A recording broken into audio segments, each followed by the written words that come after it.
এক মেয়ে লোক চিন্তা করলো, আচ্ছা আমি যদি আমার স্বামীকে ফেলে রেখে অন্য একজন পুরুষের হাত ধরে চলে যাই, তাহলে আমার স্বামীর অনুভূতিটা কেমন হবে?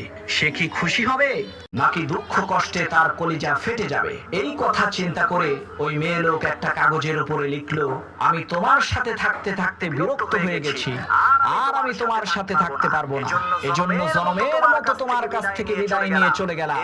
এরপর ওই মেয়ে লোকটি কাগজটিকে টেবিলের উপরে রেখে খাটের নিচে লুকিয়ে পড়ল। কিছুক্ষণ পর তার স্বামী যখন ঘরে আসলো, সে ওই টেবিলের উপরে থাকা কাগজটি হাতে নিয়ে পড়ল। এরপর কিছু সময় চুপ থেকে ওই কাগজের উপরে কি যেন একটা লিখলো। তারপর নাচতে নাচতে তার পকেট থেকে ফোনটা বের করে একজন মেয়ে মানুষকে ফোন করে বলল, জান, আজকে আমি খুবই আনন্দিত, কারণ হলো আমার বজ্জাত বউ সে আমার কাছ থেকে চিরকালের মতো বিদায় নিয়ে চলে গেছে। এখন আমি তোমার সাথে দেখা করার জন্য পার্কে আসছি, তুমি তাড়াতাড়ি